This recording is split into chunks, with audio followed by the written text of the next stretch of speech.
سپین برج دا 15 منزله جوړ شوی ده. هر منزل یې تقریبا 6 متره بلندي لري او یو منزل خو یې مکمل هغه ده.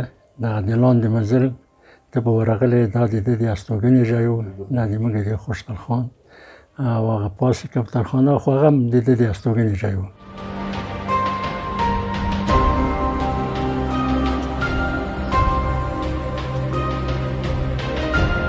دغه برج چې ده دا په چې دا لږ تخریب شوی او هغه زینې یې موږ خرابې کړي.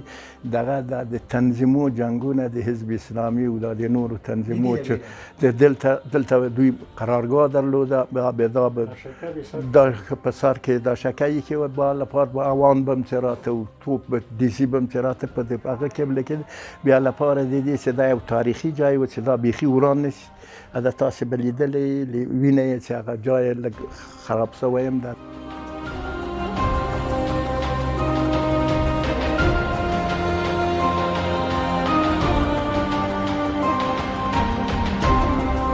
آخر منزل کفترخانې په نامه یادېده.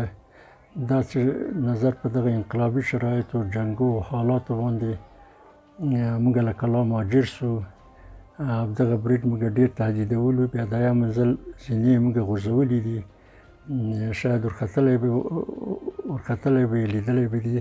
دا نظر په مجبوریت موږ دا کار وکړو، که نه موږ هدف دا و چې جوړ یې کړو.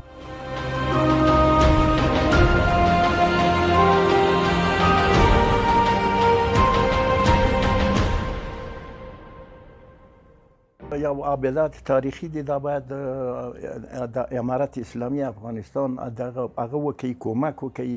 دا خو د موږ اوس خو دا اقتصاد هم په دغه شکل ده چې امکان نه لري. هغسې ګلکار به له کومه سي، هغسې خټه چې پخېږي هغه به له کومه سي.